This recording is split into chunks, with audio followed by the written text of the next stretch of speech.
E aí, pessoal, é o Bispa Sônia Talks, esse podcast que eu gosto muito de fazer. Eu trago aqui pessoas que eu gostaria de conversar um pouco mais com elas, entendeu? Ou que eu nunca conversei. E a gente tem aquelas curiosidades, né? Ai, como será bater um papo? Então, vem bater um papo com uma pessoa que é um monte de coisa para mim. Ela é minha amiga, ela é pastora, ela é cantora, ela é compositora, ela é uma serva de Deus incrível, ela é uma mãe que eu admiro, ela é uma esposa que eu respeito. Ai, no meu contato, eu coloco o nome dela assim, põe assim, querida! Eu dei esse sobrenome para ela. Estou falando da Exla. Meu Deus do céu. Finalmente, né? Eu tô aqui. Finalmente. No Bispa Sônia Talks Podcast. Finalmente você está aqui mesmo, viu, Ei? Que eu já estava falando assim que eu já não ia mais convidar. Não desista de mim, porque eu te amo muito. Eu também te amo muito. Eu acho que falta de amor não é. Às vezes é falta de agenda, né, Pois gente? É, Bispa. E a gente quer estar bem. Né, eu queria muito estar bem para vir aqui. Eu não queria vir aos pedaços, porque tem dia que a gente chega tão cansado. E tem fases da vida da gente também muito complicada, né, Isla? Tem, verdade. Muitas fases. E eu sinto assim, que Deus nos habilita em cada fase difícil que a gente passa. Uhum. E você é chamada muito para fazer o show. E às vezes, você é o show que Deus está dando que dá para passar por uma situação complicada e ficar e não se desintegrar. É verdade. Nós somos o show que Deus dá e esfrega na cara do capeta, né? E fala assim, olha o que ela aguenta e fica viva, fica de pé e me adorando. A gente viu ele fazer isso na Bíblia com Jó, que não é uma regra, é uma exceção, mas eu acredito que Deus tem muito prazer em nós quando nós suportamos as tempestades e as provas do nosso dia a dia. Mas ele também nos dá inteligência emocional para a gente se preservar em certos momentos. Então, existem situações das quais a gente precisa se safar de vez em quando. Sim. Não dá para a gente se expor, porque a gente não está dando conta. Nós somos seres humanos. Sim, e às vezes a exposição traz mais gente ruim do que gente boa. Então, tem certas guerras que basta ela, não precisa arrumar mais uma, né? É isso aí. Já tá uma boa dose, né? Não precisa arrumar mais outra. A gente vive na linha de frente, né, dessa batalha, que também é uma bênção. A gente pensa assim, é uma batalha, vive na batalha. Não, não é isso. É maravilhoso estar no altar ministrando. A gente sabe que há uma batalha espiritual, a gente tem essa consciência, mas a gente, ao mesmo tempo, se sente tão realizado em estar vivendo o propósito de Deus para a nossa vida, né, Bispo? Muito, muito. E sabe como eu quero começar? Eu quero começar em quando que aconteceu o primeiro encontro forte da Exla com Deus. Uma experiência, não sei se você vai lembrar da primeira, mas uma que marcou e foi divisor de água na tua vida, lá. Olha, eu nasci num lar cristão. Meu pai já pregava a palavra, minha mãe já era cantora do vinil, assim, gravava aqueles discos. Olha! Era na Assembleia de Deus de Cordovil. Eu nasci em Fortaleza, fui para o Rio de Janeiro com 4 anos de idade, fui criada ali nos conjuntos. Era solista do coral infantil. Olha! Crianças para Cristo, o nome do coral. Tinha mais de 100 crianças, uma igreja de bairro, assim, muito avivada. Fui muito abençoada ali. E eu tive a primeira grande experiência foi ali, orando com as crianças, clamando, sendo batizada com o Espírito Santo, porque nós tínhamos consagração. Com que idade você fez? Foi batizada? 6, 7 anos. Olha, e foi muito verdadeiro, porque muito verdadeiro. As marcou. Crianças, era uma época em que as crianças oravam e clamavam a Deus pelo batismo com o Espírito Santo e faziam jejum. E o irmão Rael falava assim, vem em jejum, porque vocês têm que aprender a jejuar. E a gente com 6, 7, 8 anos, o conjunto podia ficar até 11 anos, né? Eu fiquei até 11. E aí as crianças iam em jejum para a consagração e nós ficávamos, nós obedecíamos. Nós aprendemos muito ali naquele tempo. E foi minha primeira experiência com microfone, com palco, porque eu era solista. Olha, você já começou solista? E eu solava uma música, e eu lembro da música. Como é que é? A Deixa eu ver. música do pastor, cantor e compositor Misael Alcides, que é vivo, eu chamo ele de tio Misael, até hoje casada com a tia Dorcas. Eles eram cantores, uma dupla de cantores na época, muito assim, viajavam pelo Brasil todo. E ele fez uma música que, olha só a letra, e eu tinha 8 anos quando eu solava essa música, tá? Era assim: lágrimas molhavam meu rosto, chorava o meu coração, andava em completo desgosto. Era grande a solidão, sofrimento após sofrimento, vivendo como quem morreu. Olha, eu 8 anos. E eu sei que não havia alguém infeliz qual eu. E eu sei que não havia alguém infeliz qual eu. Aí vem o desfecho. Achei Jesus, a minha vida mudou. Meu sofrimento Jesus já levou. Feliz eu sou, feliz eu sou. Cristo, minha vida mudou. Feliz eu sou, feliz eu sou. Cristo, minha vida mudou. Quando um conjunto de 100 crianças cantavam essa música e eu solava, o povo vinha abaixo, chorava, fazia um apelo, o povo vinha aceitar Jesus. Era um diferencial. E Deus usou a gente naquela época. A gente foi parar na Record, foi parar na TV, foi parar em tudo que é... Com essa música. Com essa música. E a gente tinha um coral que vestia beca vermelha até o pé. Não, você começou a cantar aqui, eu falei, meu Deus... Que hora que isso aqui vai ficar bom, credo? Era desse jeito. Só que era uma estratégia. E aí, claro, tinha as músicas alegres também, mas essa era que eu solava. Essa era que eu solava. E tinha músicas... E a gente não cantava música de criancinha. Era música de adulto. Pegava as músicas do Zé de Paula, da Shirley Carvalhais, que eram os cantores da época, entendeu? E botava lá no conjunto. Era um barato. Quando que você começou a entender o que você estava cantando? Porque, gente, eu acho que você cantava, você não tinha nem não, naquela idade não. Mas depois, na minha adolescência, né? Fui ficando adolescente, jovem, eu fui entendendo o peso que aquilo tinha. E mesmo criança, eu ouvia muitos testemunhos. Ah, então daí você conseguia associar. Que chegavam e falavam, meu Deus, eu vim para a igreja, eu vim assistir o culto, convidado por um amigo, mas quando eu vi o conjunto das crianças cantando e aquela menininha solando, eu fui tão impactado que eu entreguei minha vida a Jesus.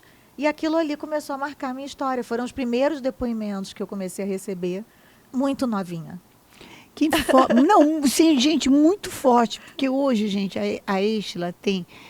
Isso é o que a gente conseguiu computar, 66 álbuns, né? Porque tem álbum espalhado pelo mundo inteiro, tem gente... Na verdade, são participações também, não, né? gente, não. Álbum só meu deve ter menos, eu nunca contei. Inventaram esse nome trend agora, mas a gente já faz trend, sei lá. Nem vou falar quantos anos, porque deixa pra lá. Tem mais de 200 canções que ela compôs. Ah, não, mas tem bem mais, viu? Nossa, esse negócio aqui tá bem errado, viu? Tem muito mais. Já recebeu 6 discos de platina, 9 de ouro, só não recebeu mais porque deve ter tido alguma politicagem aí. Além de indicada 4 vezes ao Grammy Latino na categoria de melhor álbum de música gospel. Estela, então você tem uma vida na igreja, né? Sim. Como todo filho de crente, chega uma hora que a gente começa a lidar com aquilo que é sobrenatural de uma forma banal. Né? A gente começa a achar que é tudo normal. Será que é isso mesmo? Será que o que eu vivi é verdade? A gente passa por essas crises. Eu também vivi isso. Eu acho que quem nunca passou um mês de noite de insônia, acha que dormir é normal, né? Não, eu acho. Então, assim, você deita e dorme, você nunca passou um dia de insônia, né? Pelo contrário, sem dificuldade de acordar, então você não sabe o bem que você tem, né? O quanto que você é abençoado. Você não tem essa noção. É isso mesmo. Eu converso com algumas amigas novas convertidas e elas falam, meu Deus, que privilégio ter sido criado na igreja. Que bom, né? Como deve ter sido maravilhoso. Eu sinto saudade de um tempo que eu não vivi. Teve uma amiga que me disse isso, que ela é tão apaixonada por Jesus, que ela queria ter nascido no lar cristão. Mas, claro, né, ela está vivendo agora aquele momento, o primeiro amor, que a gente nunca deve sair dele. Mas a verdade é que, quando a gente nasce na igreja, às vezes a gente banaliza aquilo que não é banal. A gente Não, acha que não natural é aquilo normal. que é sobrenatural. A gente vive inserida, bispa, num ambiente de milagre, né? Não é? Toda hora a gente ouve um testemunho. Alguém que estava doente foi curado. Sabe? É morto que ressuscita. É casamento que foi restaurado. Coisas que humanamente falam. Pessoas que foram libertas das drogas, do vício. Isso acontece muito. E a gente também lida com pessoas que viveram perdas e superaram, que viveram, sabe, que faliram e se levantaram, que estavam em depressão e foram também restauradas desse lugar de dor, de angústia, porque a gente tem vivido muito esse tempo dessa doença horrorosa, né, Sim. no nosso meio. Mas não é normal. Se você parar para pensar, o tanto de testemunho que a gente ouve não é normal no mundo afora. Não é. E você que está desde pequenininha, né? Você sempre esteve no palco, né? No altar, no palco, enfim. Você foi o motivo de muitos testemunhos. Então, eu também fui motivo de muitos testemunhos. Então, a pessoa olha pra gente e já conta um testemunho, né? Ou conta uma luta, ou conta um testemunho. Exatamente isso. A pessoa olha pra você. Conta uma luta ou um testemunho. Você, assim, inspira a pessoa a contar todas as lutas dela. Ou então todos os testemunhos. Nesse modelo, você casou com uma pessoa da igreja. Casei. Eu comecei a namorar com o filho do pastor da igreja do bairro vizinho. Uau! É. E era o bairro melhor ou pior? Melhorzinho do que o meu. É. Nossa, então já era um grande upgrade, hein, gente? Era um grande upgrade. Você não sabe o que é morar no bairro pior. Pois é, exatamente. E tenho ótimas lembranças, tá, gente, do bairro onde eu fui criada. Sim. Realmente fui criada na rua, jogando bola, jogando... Tudo que não dá para fazer hoje. Eu fui essa moleca, assim, que o pai tinha que chamar, volta para casa, vem para casa, para de cair, você tá igual um menino, com essa perna toda marcada. E, assim, foi muito boa a minha infância. E conheci o Odilon, eu tinha 13 anos, ele tinha 16 para 17. E ele vivia na minha igreja. Na porta da igreja, conversando, fazendo amizade. Já dirigiu o carro do pai com 16 anos. Entendi. Levava o carro do pai, ficava na porta. E a gente se conheceu assim. E isso era uma coisa muito única, gente, porque nem quem tinha 18 anos tinha carro, imagina o de 16. Não podia, mas ele pegava o carro do pai e ia para a porta. Estou entregando mesmo, e está errado. Só que com 17 anos, a gente ficou sem se ver um tempo. E quando eu tinha 17 anos, eu já estava cantando num grupo, Altos Louvores, que eu comecei a cantar com 15. Um grupo que já era conhecido, que já viajava o Brasil todo. E o Odilon foi me ver, a convite de uma amiga, no teatro. E naquele lugar ali, a gente começou uma conversa que evoluiu para um namoro sério. Bom, só podia ser sério. Nesse ambiente, não tinha ambiente para não ser sério, né, Só gente? que eu achava que ele estava muito firme com Jesus, mas ele não estava. Então, foi um período bem difícil da minha vida, mas eu louvo a Deus porque... Estela, sabe por que eu estou te perguntando isso? Porque hoje, graças a Deus, há muitos anos o Odilon é um pastor. Sim, sim. Há muitos anos ele é um servo de Deus, mas muitos anos que eu vou falar para você, assim, sei lá, 15 anos, 20 anos. Não, 20, na verdade, que ele está liberto, 27 anos. Então, mas gente, que ele é um pastor, deve ter uns 15. Então, 15 anos que eu falei, que eu pensei de pastorado, 15, 20 anos, mas liberto 27. Mas tem muita gente que casa com um servo de Deus e, de repente, depois do casamento, fala, gente, Deus me enganou? O que aconteceu? Porque eu casei com um cara que estava na igreja, esse cara completamente pirou, ficou doido na batatinha, até descrente ou alguma coisa assim. E eu pedi sinal para Deus. Eu orei, eu casei na igreja, eu fiz tudo certo. O que deu errado? E hoje a gente está num tempo que as pessoas não investem. Então elas querem jogar fora.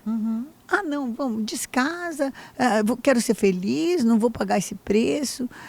Aconteceu de você um dia olhar e falar assim, peraí, eu acho que eu entendi a profecia errada. eu acho que eu estava tão apaixonada por ele que eu achei que era Deus falando comigo, não era Deus coisa nenhuma. De você chegar de um evento, de você cantar, pessoas aceitarem a Jesus, ouvir testemunho, chegar na sua casa e encontrar um marido dependente, químico.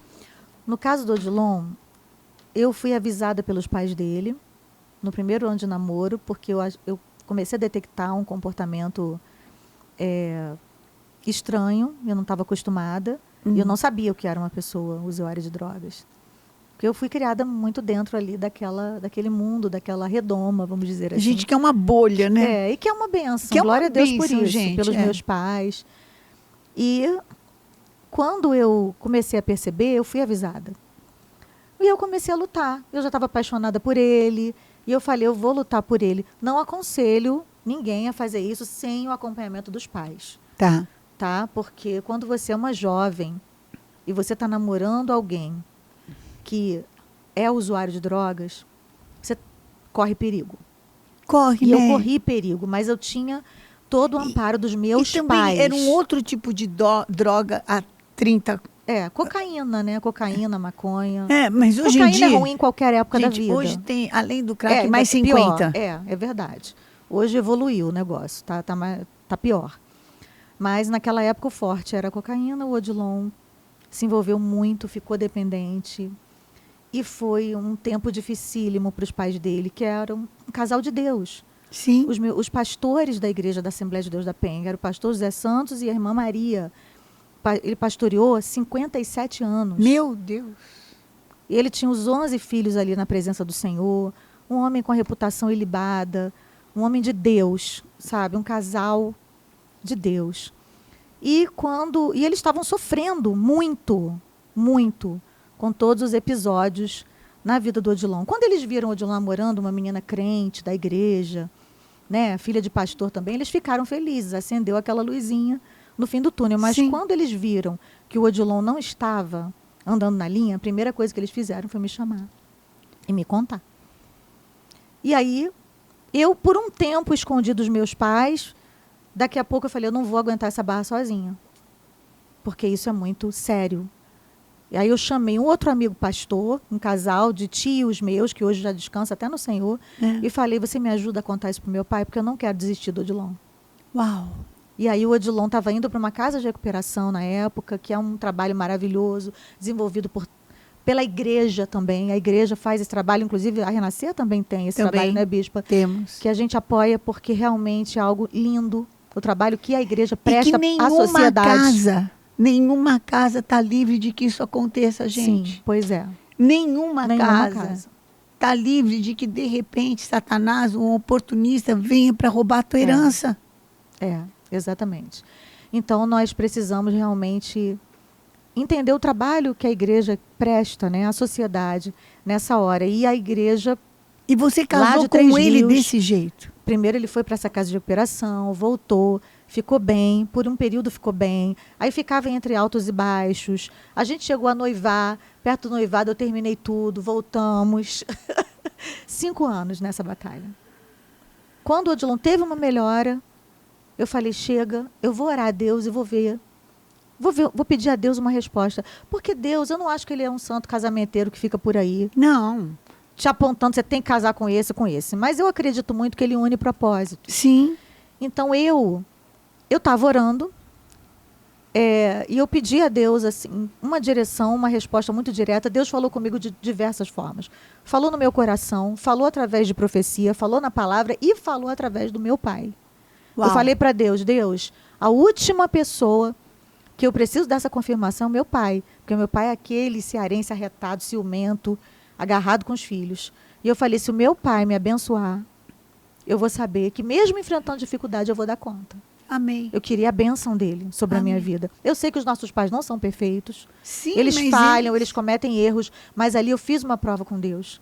Porque eu acredito porque muito era bem nessa... impossível. Né? Era impossível. E ele viu tudo que eu passei, que eu vivi. E eu acredito muito nessa coisa da bênção do pai e da mãe. Eu também.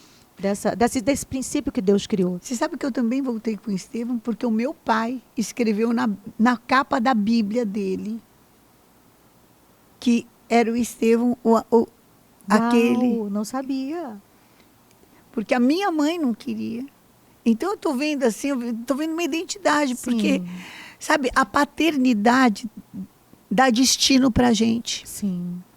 Eu E acredito. quando, mesmo teu pai pode não ser o perfeito, mas se ele é um servo de Deus, ele tem essa unção de paternidade de dar o destino para Sim, você. eu creio nisso. Eu também creio. E o meu pai foi a última palavra, assim, foi a última direção que eu tive.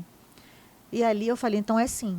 Então nós vamos voltar e vamos nos casar. E aí preparamos tudo, nos casamos naquele ano. Mas eu já desconfiava do que eu estava prestes a enfrentar. Porque eu vi que o Odilon não estava muito firme.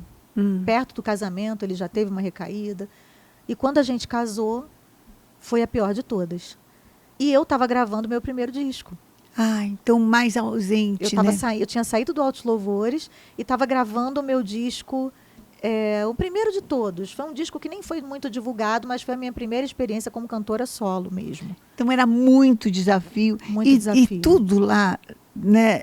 A gente não tinha essa tecnologia que facilita muito, a gente não tinha Pro Tools, um monte de coisa, apesar de você ser muito afinada, a gente né? demorava, a gente ficava Mas- em estúdio. E ele até me acompanhava, ele ia comigo, ficava comigo em estúdio.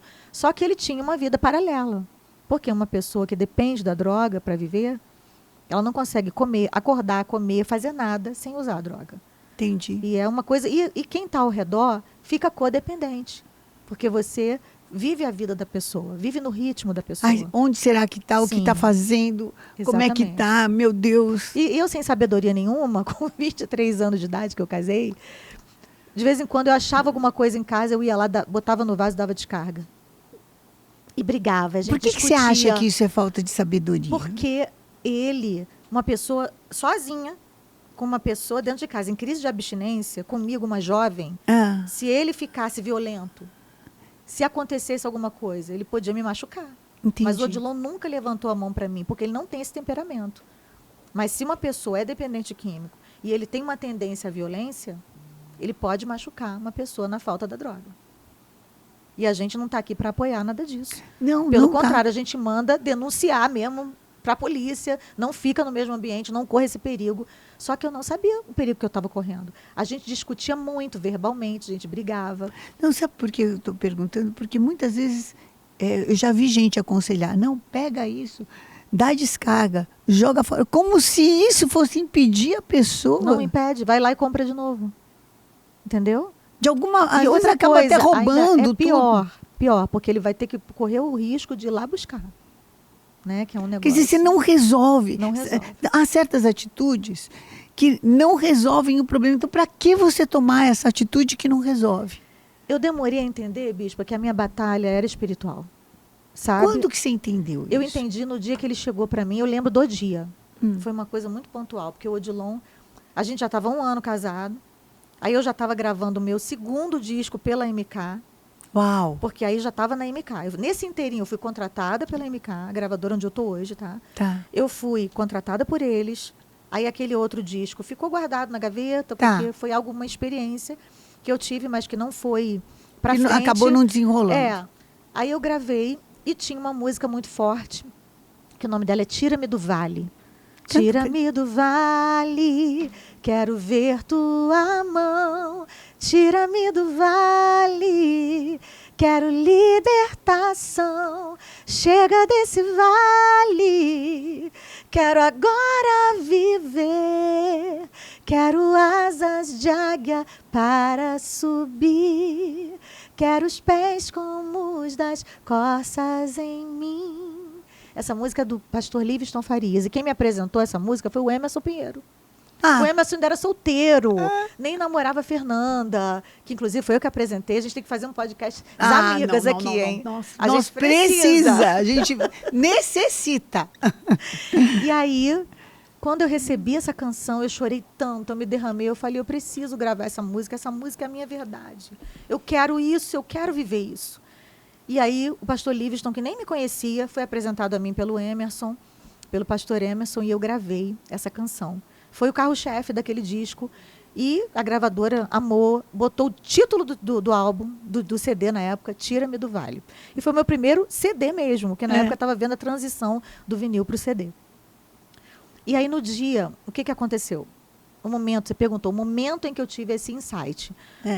Quando eu estava gravando esse disco, colocando a voz nele, Tá. fazendo toda aquela pré-produção, e estava prestes a botar a voz. O Odilon chegou para mim. E a gente brigava muito. A gente se amava e se ama muito, mas na época eram É muito tapas e complicado. beijos. Sim, porque E você era não complicado. entendia, Sim. até porque é muito nova, Sim. vindo de uma realidade completamente diferente. Sim. E ele Sim. não conseguia explicar Não também. conseguia, ele não conseguia sair daquele lugar. Sim. Eu era imatura, muito jovem. Também, eu posso dizer hoje, por uma revelação do Espírito Santo, eu não compartilhava tudo isso com os meus pais na época, porque eu pensava, eu tenho tanta fé que ele vai ser liberto, que se eu contar para os meus pais agora, eles vão vir me resgatar. Então, Eles vão me tirar daqui. Eles não vão aceitar que eu fique sofrendo isso. Então, eu vou aguentar até quando eu puder. Eu vou aguentar tudo que eu puder. Porque eu tenho medo que ele seja liberto e outra vai desfrutar daquilo que eu posso desfrutar. aí um também dia. é muito desaforo.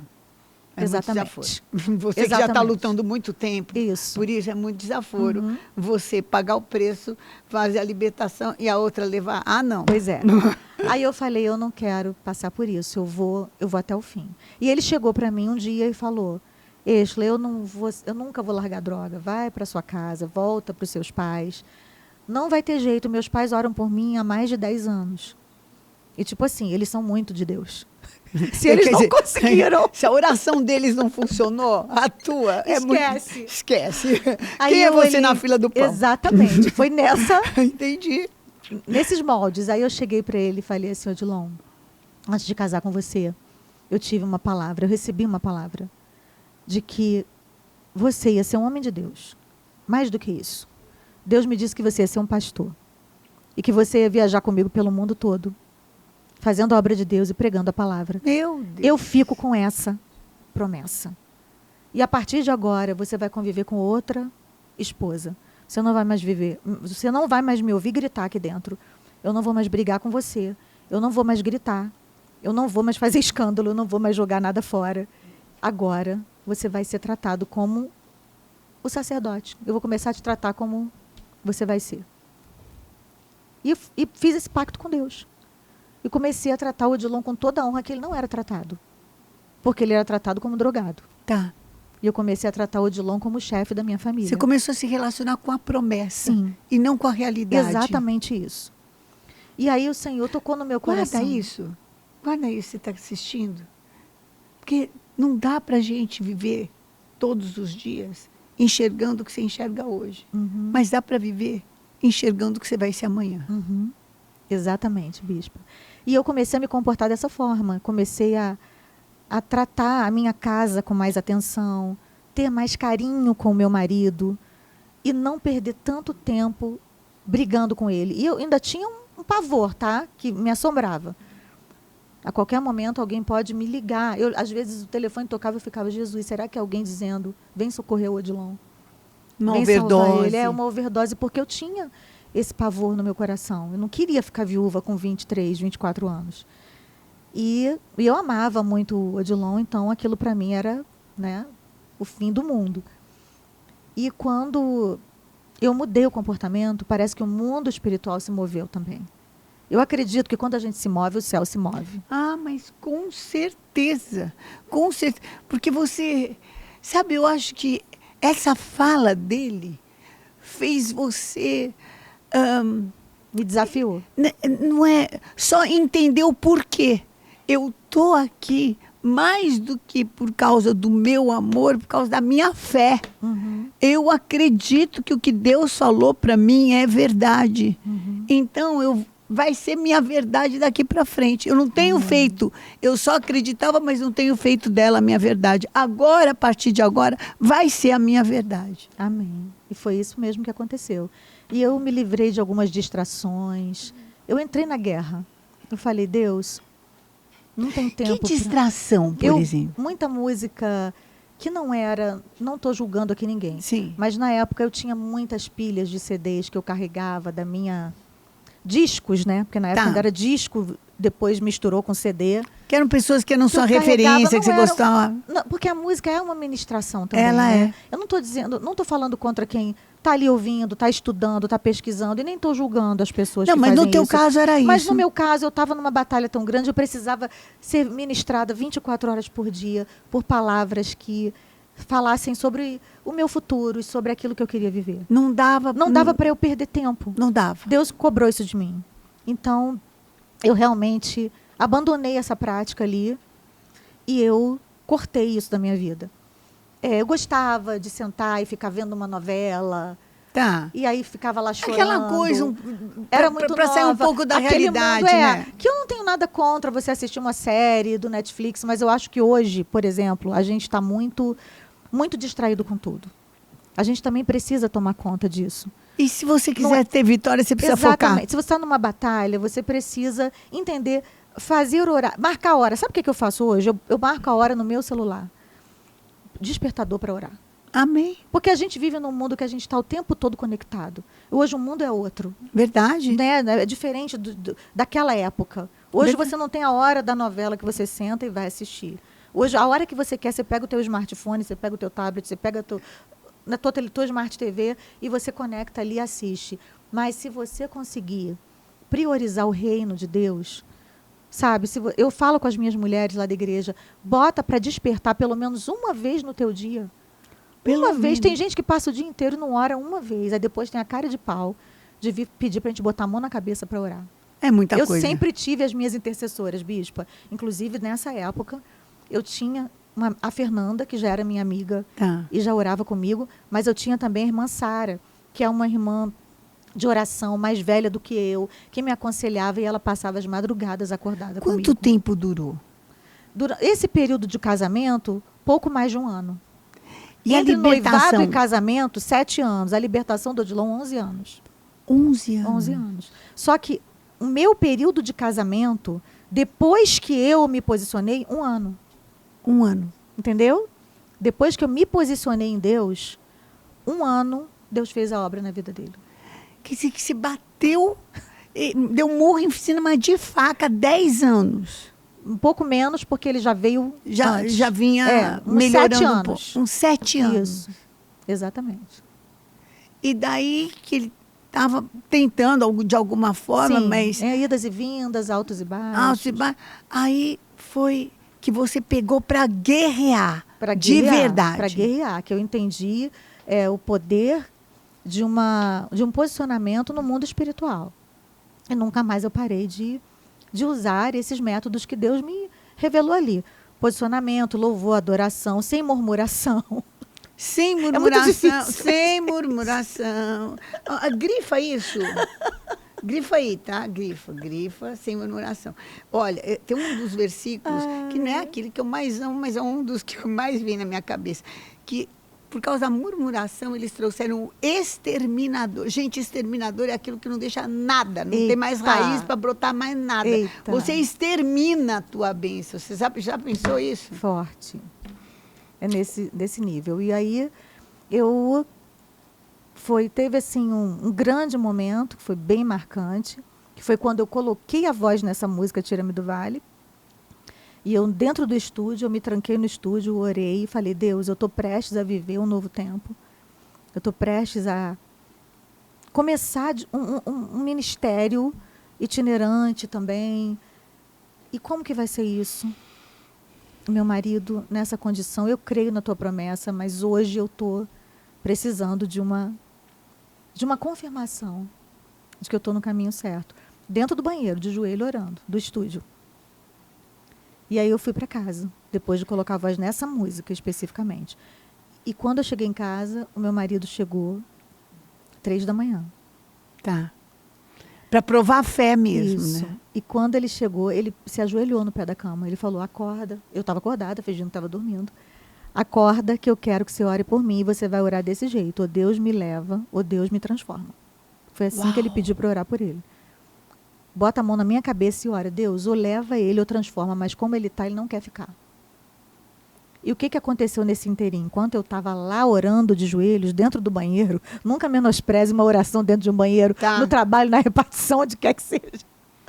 Porque a gente não importa onde é. Se você se prostra diante do Senhor, o céu se levanta. Amém. E eu botei a mão na cabeça dele, fiz essa oração, mas nesse inteirinho, quando eu estava lá orando, ele tomou um susto tão grande lá onde ele estava. E claro que ele já tinha tomado muitos outros. Mas nesse dia, ele disse que foi a gota d'água.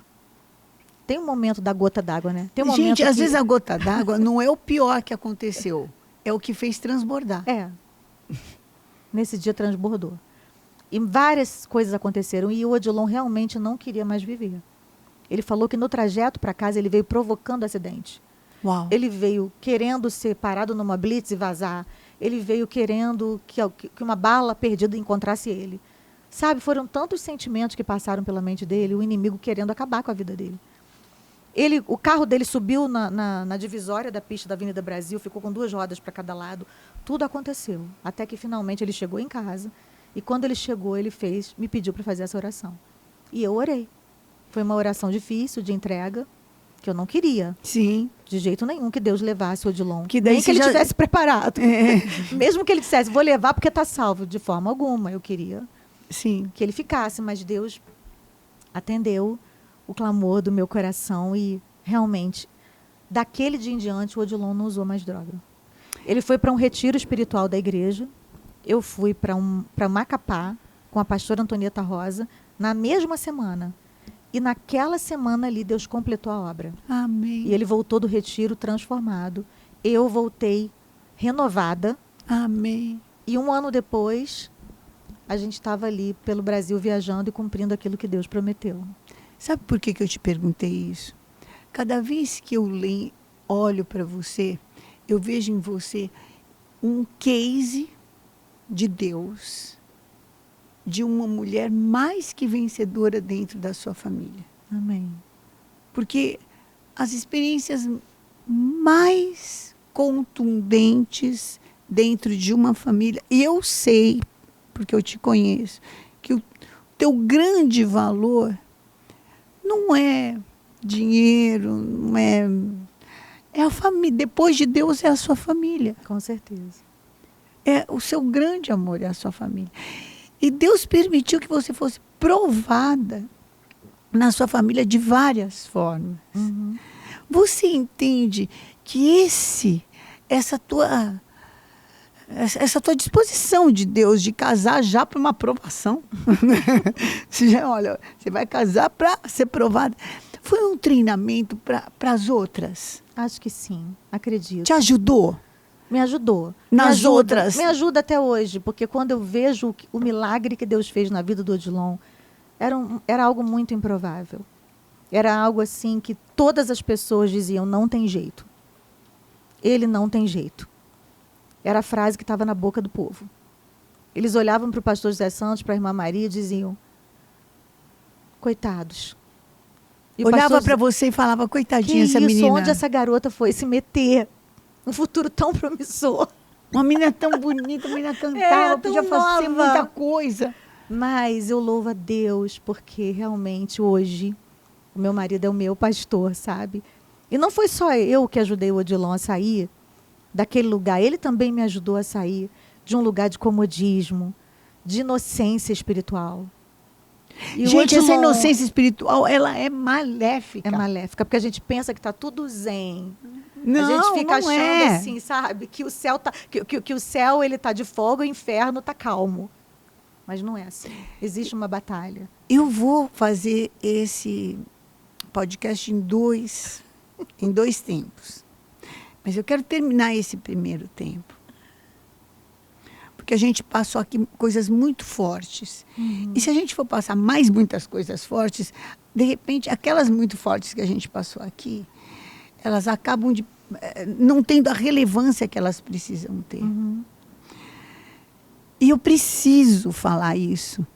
Porque hoje, sabe, muita gente sonha com o meu casamento, mas acorda com o seu. Uhum.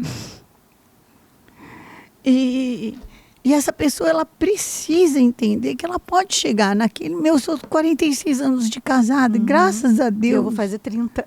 Com um homem muito centrado, um homem muito, sabe, sempre muito... tive meus outros desafios dentro da minha família. Como você teve também, de um luto que eu acho que é o pior de todos. Aliás, gente, não dá para comparar luta com luta, tá? Não. Toda é terrível. É, verdade. Toda é complicada. Mas esse treinamento não pode ser um trauma, tem que ser um testemunho, né? Com certeza. Tem que ser uma lembrança de vitória. Sim, sem dúvida alguma. Eu sempre digo que a gente não tem que ser a dor que a gente viveu. A gente tem que ser a dor que a gente venceu. Eu não aceito esse rótulo. Sabe? Eu não aceito que coloquem sobre a minha vida um rótulo que tem uma conotação de uma batalha apenas. Eu quero ser realmente lembrada um dia, quando eu partir, como alguém que superou e que está aqui para encorajar outros a superarem. A história está aqui para isso. Já teve gente que chegou para você falando, nossa, coitada, como você sofre. Já. Querendo fazer com que você se sentisse a Com pessoa mais certeza. castigada da Terra? Sim. Eu cheguei uma vez numa loja e não foi por mal que ela fez isso, mas ela me perguntou se eu era a mãe do filho que morreu. Meu Deus do céu. Eu falei, primeira coisa, meu nome é Estela, muito prazer, me abraça aqui. Eu não sou a mãe do filho que morreu, porque eu não sou a mãe que perdeu o filho. Foi isso que ela me perguntou, você é a mãe que perdeu o filho? Desse jeito. Eu falei, não, eu sou a mãe que sabe onde o filho está. Eu entreguei de volta para o Senhor. E eu sei onde ele está. Então, eu tive que mudar isso.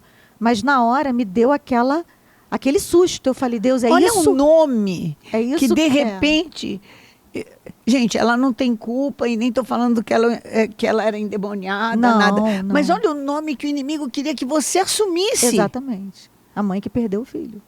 Nossa, não aceito. Porque num momento desse, parece assim que o mundo inteiro, puxa, será que o mundo inteiro agora vai me reconhecer como a mãe que perdeu o filho? Exatamente, foi essa a minha indignação. Ou como mulher que teve um marido drogado. Isso. Quer dizer, eu vou perder meu nome e eu vou ser a mulher do marido drogado, que o marido era drogado, a mãe que perdeu o filho. Que história!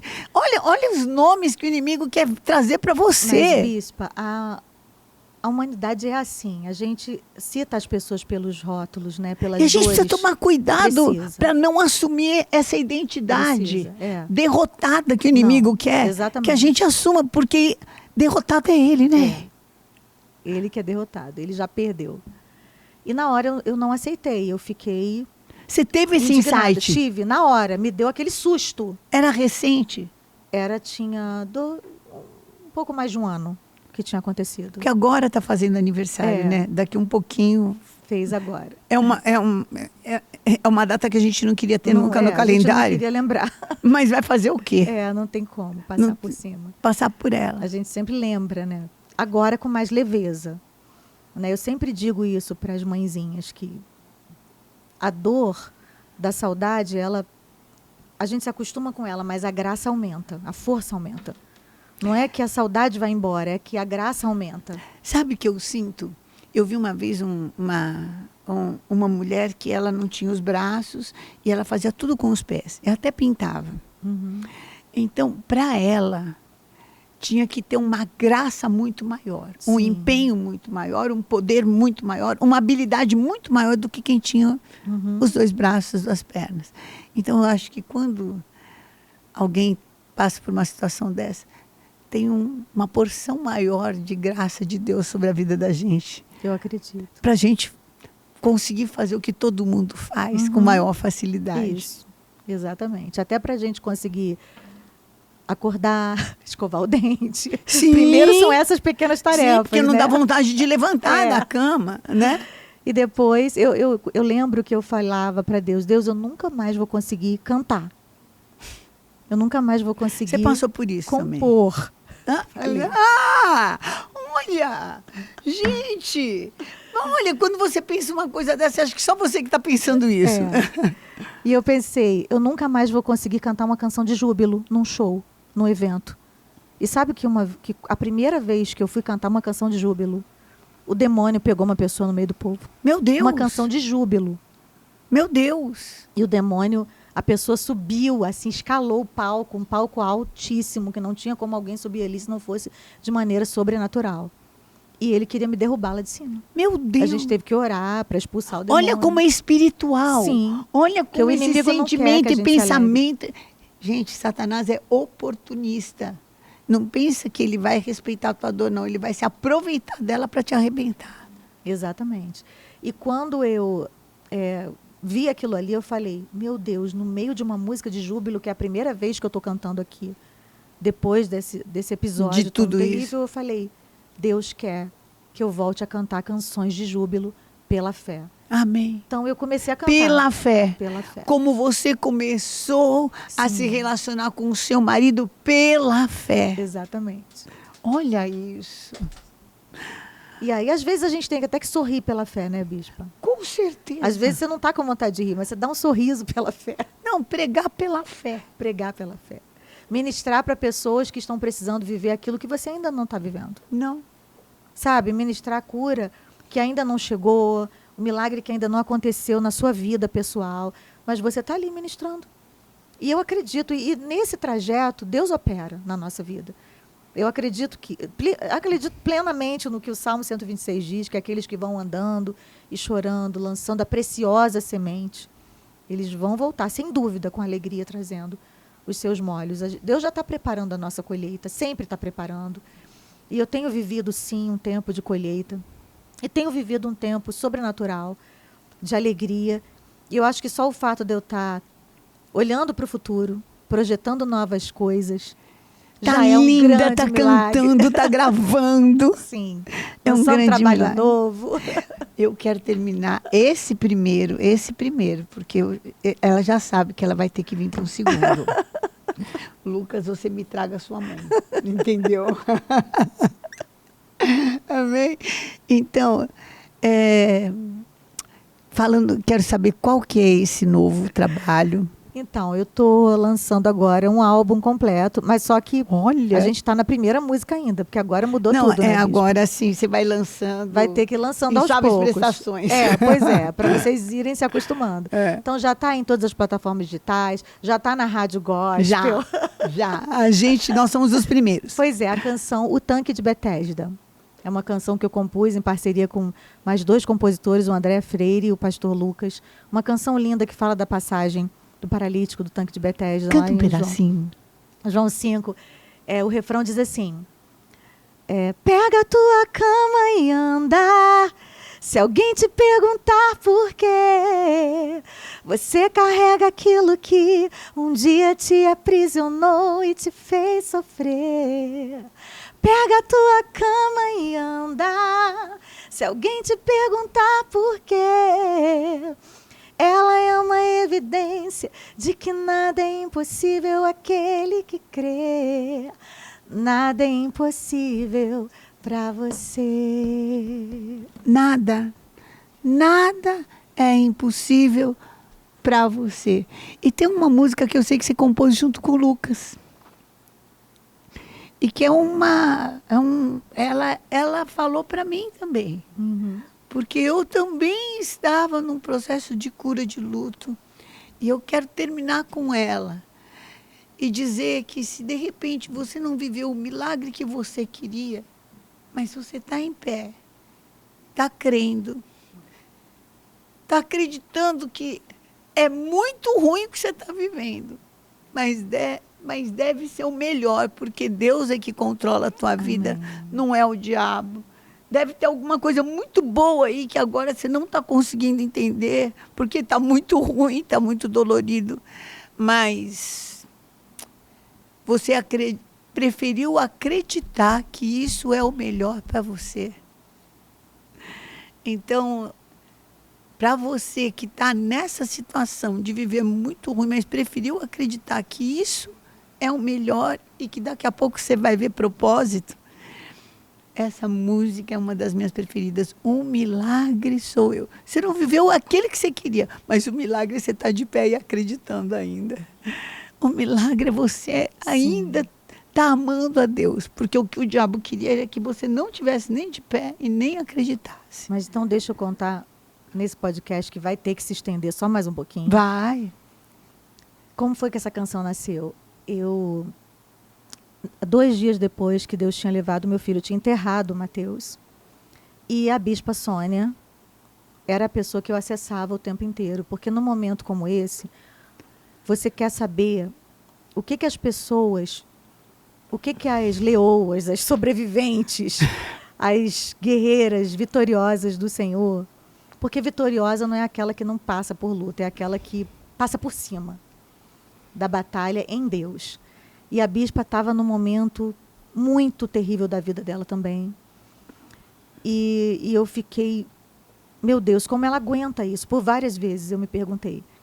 E eu falei, eu preciso que ela me dê o caminho da sobrevivência. E a bispa me falou algo assim muito marcante. Ela disse assim, Êxola, marca a hora para chorar.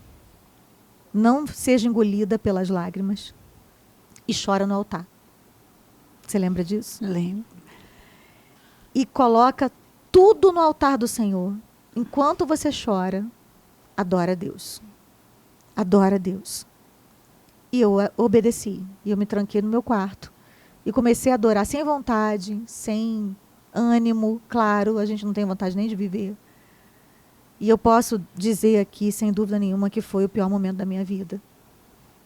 Mas ela estava segurando a minha mão o tempo inteiro. E ela me ligava, e ela passava recado, e ela orava por mim. E ela me sustentou, e eu sou muito grata. Quero te agradecer. Te agradecer, porque você tem culpa da minha sobrevivência. Eu quero ser culpada. Deus te usou. Eu quero ter essa culpa pro resto da minha vida. E aí, numa dessas ocasiões em que eu estava trancada no meu quarto, 2 dias depois, mais precisamente, eu escrevi uma canção. E essa canção diz: se Ele quiser, Ele ressuscita mortos. Ele faz o impossível. Tudo porque Ele é Deus. Mas se Ele não quer que aconteça do meu jeito, eu declaro que eu aceito. E agora o milagre sou eu. E aí eu profetizei. Eu não vou parar, vou continuar te adorando, Deus. O milagre sou eu, sou eu. Eu não vou parar, não. Nem você. Vou continuar te adorando, Deus. O milagre sou eu. E eu realmente me apossei dessa palavra. Foi a revelação que Deus me deu para aquele tempo. Mas as pessoas ouviram a canção, mas não sabem o que há por trás dela. E o que há por trás dela são as orações da Bispa Sônia ali por mim também. Ela foi alguém que me segurou, que me sustentou nesses momentos tão terríveis, porque ela tinha autoridade. A Bíblia diz, o apóstolo Paulo nos ensina que com a mesma consolação com a qual de Deus fomos consolados, nós podemos consolar os outros que estão vivendo. É a minha vingança. As suas tribulações. É a minha vingança. A minha vingança está de pé. É. O inferno, Satanás e o inferno inteiro vão ter que me enxergar de pé. Vou ter que te aturar. Vão ter que me aturar.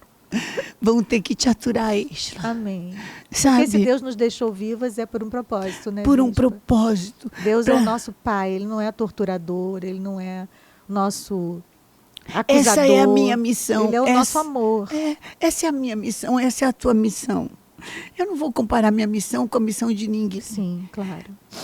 Eu acho que missões complicadas Deus dá para pessoas mais habilitadas no espírito. Deus não podia falar para qualquer um entrar na cova dos leões. Precisava ser um Daniel que orava e estava em comunhão com ele muito, muito, muito, muito. E conhecia de todo dia. Amém. Não é de uma guerra. Então, o milagre somos nós. E você também pode ser o seu milagre. Pode ser que você não tenha vivido aquele que você queria. Mas você está vivendo um que pouca gente vive. É. quer ficar de pé, quer não se perder, quer não deixar o inimigo roubar a tua doçura, Amém. não deixar o inimigo roubar o teu louvor, Teu sorriso, o teu sorriso, tua esperança, teus sonhos. tua alegria de viver. Você falou isso para mim, inclusive. Ela disse assim: Êxtila, não deixa a morte levar mais nada além daquilo que ela já levou. Deus permitiu a morte levar o Mateus, mas não permita que ela leve seus sonhos, seu casamento, que ela leve o Lucas. Fica aí, ó, fica firme na torre de vigia. E eu aceitei o seu conselho. E estou firme aqui, viu? Em nome Tô de caminhando. Jesus. E hoje eu estou muito feliz. É que ele não quis aparecer, mas ela está aqui com o Lucas. Tá? Eu não aguento, vou precisar falar. Não, porque eu oro por você já faz muito tempo. Então, quando você chegou com o Lucas, eu falei, não. Deus escolheu hoje mesmo. É. Gente, vai ter segundo tempo. Vocês me aguardem, porque a gente, assim, gente que é artista, que compõe, fala que vem, e a gente sabe que um dia vem. Mas como o Lucas prometeu, ela vai voltar. Ela volta. Beijo para Vai vocês. Eu Bispa Sônia Talks. Se você não segue ainda a Êxtila, eu não sei o que você está fazendo. Você está seguindo quem? Então segue, tá? @Êxtila Santos. Os louvores dela são maravilhosos, porque são frutos de experiência com Deus. Não é algo comercial, sabe? E não é, é algo do céu. Então é @Êxtila Santos. E deixa eu aproveitar para pedir que você ouça nas plataformas digitais, coloque a música nas suas playlists, bota do Renascer Praise também junto, pega lá, bota Êxtila, o tanque de Bethesda nova, já Isso. bota escape atrás, já na põe. frente. Não, Aliás, não, a gente põe canta, atrás, na a frente, gente tudo canta quanto no ela... louvor da igreja. Ai, mas é Eu demais, amo, né? que música linda, né? Ela é linda. E tem vídeo no YouTube, o escape já está com milhões de views, eu também quero chegar nesse patamar. Vai chegar, Então, com certeza. ouça o Tanque de Bethesda, compartilhe essa mensagem, porque é uma mensagem bíblica e a Bíblia é sempre Você poderosa. vai carregar aquilo que te carregava. Em nome de Desaforo, Jesus. vai ficar tão pequeno. É sua vingança. Sua vingança. Contra o capeta. É isso mesmo. Valeu demais. Esse foi o Bispa Sônia Talks.